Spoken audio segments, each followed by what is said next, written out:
So it's a JEE advance 2014 question जहाँ पे सवाल है ये इंटीग्रेशन करना है आपको एफ ऑफ एक्स का। तो मुझे एफ ऑफ एक्स चाहिए होता हो और एफ ऑफ एक्स यहाँ पे छुपा रहेगा। आपको तो पता ही है एफ ऑफ एक्स जैसे ही कहा जाता है दैट एक्चुअली मीन्स वाई और एक्स का कनेक्शन हमें ढूंढना है। तो जब ये डिफरेंशियल इक्वेशन को सॉल्व करेंगे तो अपने आप वाई एक्स का कनेक्शन आ जाएगा, उसको आप यहाँ पे यूज़ कर लेना। डिफरेंशियल इक्वेशन ये दिख ही पड़ रहा है that it's a linear differential equation. कुछ भी मेहनत करने की ज़रूरत नहीं पड़ रही यहाँ पे क्योंकि डिपेंडेंट y है तो y के साथ जो रहेगा ये इतना पार्ट ये आपका x p बन जाएगा और ये वाली टर्म q बन जाएगी। हम ये भी वेरीफाई कर लेते कि p और q में सिर्फ इंडिपेंडेंट वेरिएबल x दिखना चाहिए। Even that is okay with this question. तो जब आपके पास p आ चुका है, ये पार्ट आपका p होगा, ये पार्ट आपका q होगा, तो सीधा पहले कदम पे हम लोग if निकाल लेंगे which is integration of e to power p d x. क्या आएगा? E to power integration of p seems to be x upon x square minus 1 d x. बेटा काफ़ी सिंपल दिखाई दे रहा है कि इट्स लीनियर बाय क्वाड्रेटिक। तो क्वाड्रेटिक का डेरिवेटिव लीनियर होता है तो कहीं ना कहीं नीचे का डेरिवेटिव ऊपर क्रिएट किया जा सकता है। क्यों करते हैं सर ऐसे? ताकि जब जब नीचे का एग्जैक्ट डेरिवेटिव ऊपर होगा तो लॉग ऑफ वो टर्म आएगी, है ना। अब ये जो मैंने लिखा है लॉग के अंदर मॉड्यूलस है, अगर आपको ये मॉड्यूलस हटाना है तो आप क्वेश्चन के कंडीशन पे ध्यान दे सकते हैं। जानबूझ के इन्होंने ये कंडीशन को स्पेसिफाई किया है तो उसको यूज़ भी करके दिखाता हूँ मैं। एक्स की वैल्यू इन्होंने बताई है 1 से -1। तो ये जो एक्स स्क्वायर माइनस 1 है उसके बारे में आपको सोचना पड़ेगा। Mod of x square minus 1 के बारे में आपको सोचना पड़ेगा। दो पॉसिबिलिटीज़ है, या तो ये एज इट इज़ ओपन होता है या तो मॉड के अंदर का जो कंटेंट है वो एज ए निगेटिव ओपन हो जाता है। ये कैसे ओपन होगा ये आपको साइंस की मेथड या रूट स्कीम से पढ़ाया था। जो मॉड के अंदर है उसके रूट्स आपको दिख रहे हैं -1 और 1, तो ये आएगा इधर प्लस माइनस और फिर से क्या आएगा आपका प्लस। आपका जो x का रेंज दिया है, जो डोमेन दिया है वो बीच में फंस रहा है, तो ऐसे में फंक्शन कैसा है? निगेटिव। अगर मॉड के अंदर निगेटिव कंटेंट है तो आप उसको एक एक्स्ट्रा निगेटिव जोड़ेंगे, मतलब ये वाला फेज है आपका। तो आप इसको ऐसे लिख सकते हैं ई टू पावर 1/2 लॉग ऑफ, अब मॉड हटा के आप डायरेक्ट लिख सकते हो 1 माइनस एक्स स्क्वायर। पूरी बात पे वापस गौर दें। लॉग के आगे हम मॉड लिखते हैं ऑन अ सेफर नोट कि भैया हमें आंसर नॉन निगेटिव चाहिए। नॉन निगेटिव भी नहीं रहा इधर, हमें आंसर लॉग का जो इनपुट है वो पॉजिटिव चाहिए। मॉड के अंदर की टर्म अगर पॉजिटिव है तो मॉड वैसे ही भाग जाता है। मॉड के अंदर की टर्म निगेटिव है तो फिर हम एक एक्स्ट्रा निगेटिव जोड़कर मॉड को भगा देंगे, क्योंकि निगेटिव निगेटिव पॉजिटिव हो जाएगा तो मॉड का कोई काम नहीं है। उसके लिए मॉड के अंदर की टर्म कैसी है वो पता करना पड़ेगा ना, पॉजिटिव है कि निगेटिव है वो पता करना है। तो उसके लिए आप ये साइंस की मेथड यूज़ किए हो, और जो डोमेन आपके क्वेश्चन में दिया है उसके लिए तो निगेटिव है। तो अगर हमारी ये टर्म निगेटिव है तो इस निगेटिव को एक एक्स्ट्रा निगेटिव जोड़कर ये टर्म बन जाएगी पॉजिटिव, और अगर ये टर्म आपकी पॉजिटिव बन गई मतलब फिर मॉड की कोई ज़रूरत नहीं है। आगे ई टू पावर ये 1/2 को आप इंडेक्स में लगा देंगे तो ये आएगा log of √1 minus x square, and in this case E log getting cancel और 1 माइनस एक्स स्क्वायर का अंडर रूट ये आपका इंटीग्रेटिंग फैक्टर बना। ये काफ़ी इंपॉर्टेंट पार्ट था यहाँ तक के। अभी आपका नेक्स्ट स्टेप हो जाता है, क्या होता है? सॉल्यूशन फाइंड आउट कर लेना है ना।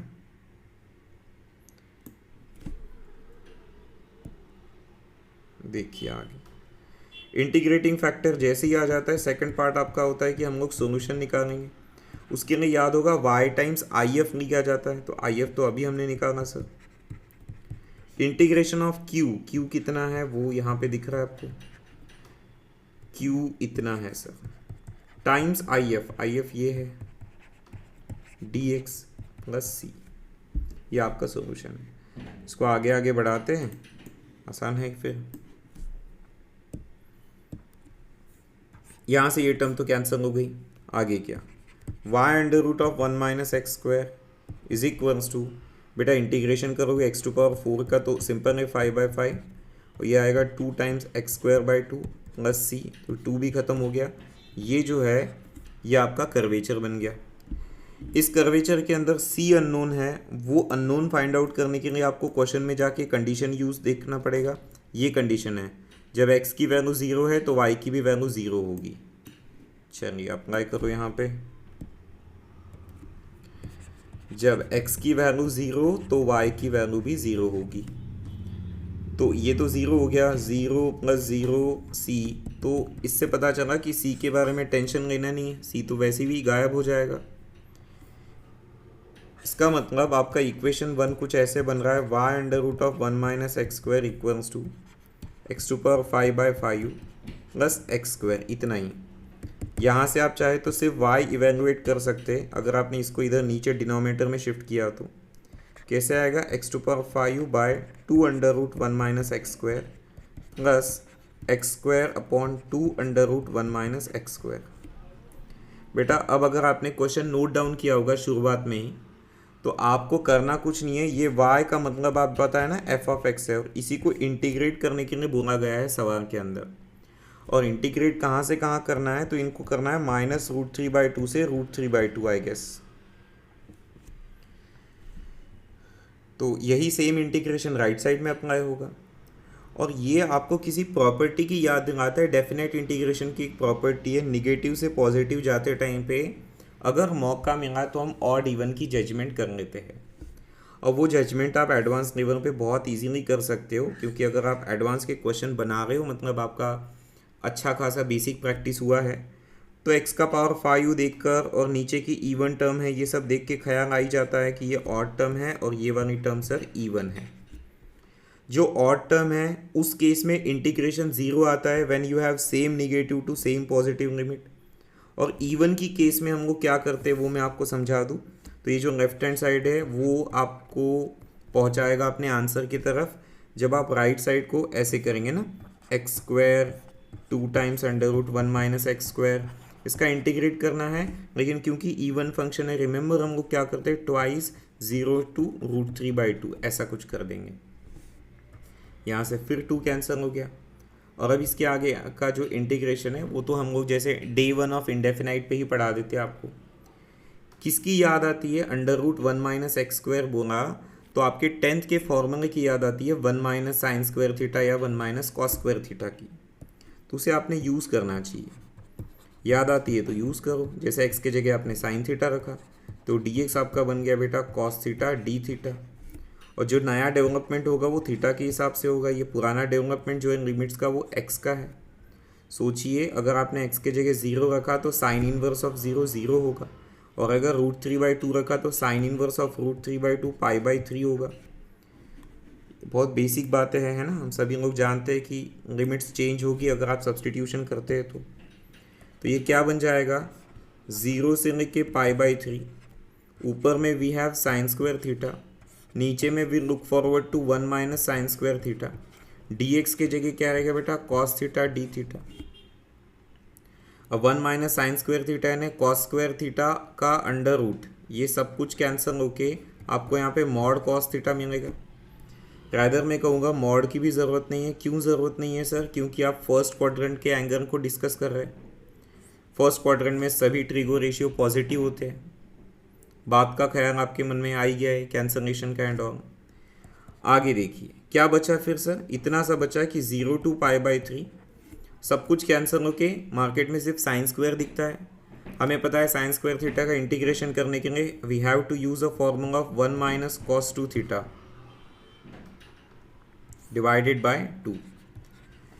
तो ऐसे में क्या हो जाएगा, यहाँ से 2 बाहर आ जाएगा और इंटीग्रेशन बताइए 1 का तो थीटा आएगा, कॉस का क्या होता है साइन 2 थीटा, थीटा का कोएफिशिएंट नीचे लिखा जाएगा 0 to π/3।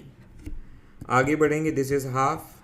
पहले बेटा आप लोग यूज़ करेंगे π/3 माइनस, अगर आपने यहाँ पे π/3 रखा तो ये साइन 120 होगा, साइन 120 तो साइन 60 के बराबर ही हो जाएगा, साइन 60 होता है √3/2, तो ये टर्म ऐसी बाई 2। Is that fine. हाँ जी, और बाद में ज़ीरो रखेंगे तो ज़ीरो आएगा, तो नेक्स्ट वाले का तो कोई फ़ायदा एज सच है नहीं। अगर आपने अंदर मल्टीप्लाई किया तो ये π/6 होगा, और ये ऑलरेडी मुझे दिख रहा है √3/4, और बाहर से जाएगा तो 8। But now I can see कि ये तो आंसर नहीं था, मतलब हमने कहीं तो कैलकुलेशन मिस्टेक किया हुआ है। वो पीछे चलते हैं, कहाँ पे है? अच्छा, यहाँ पे x²/2 क्यों कर लिया मैंने? ये गड़बड़ हो गई, ये 2 नहीं होना चाहिए था, और अगर वहाँ 2 नहीं है तो यहाँ 2 नहीं होना चाहिए। ये 2 सस्टेन रहेगा, ये 2 सस्टेन रहेगा, तो फिर आगे कैसे होगा? वो 2 सस्टेन रहेगा तो 2 हर जगह आएगा फिर, है ना? यहाँ भी 2 आएगा, और 2 आएगा तो फिर 2 का काम ख़त्म हो जाएगा, और 2 जैसे ही ख़त्म हो गया तो ये 1/2 ख़त्म होगा, मतलब इसकी ज़रूरत नहीं है, और आपका वैल्यू आएगा π/3 माइनस √3/4। यस, ये आंसर दिया था। ये भी क्वेश्चन जो था सिंगल करेक्ट टाइप में था, तो 4 MCQ दिए थे, ये वाला सही ऑप्शन दिया गया था।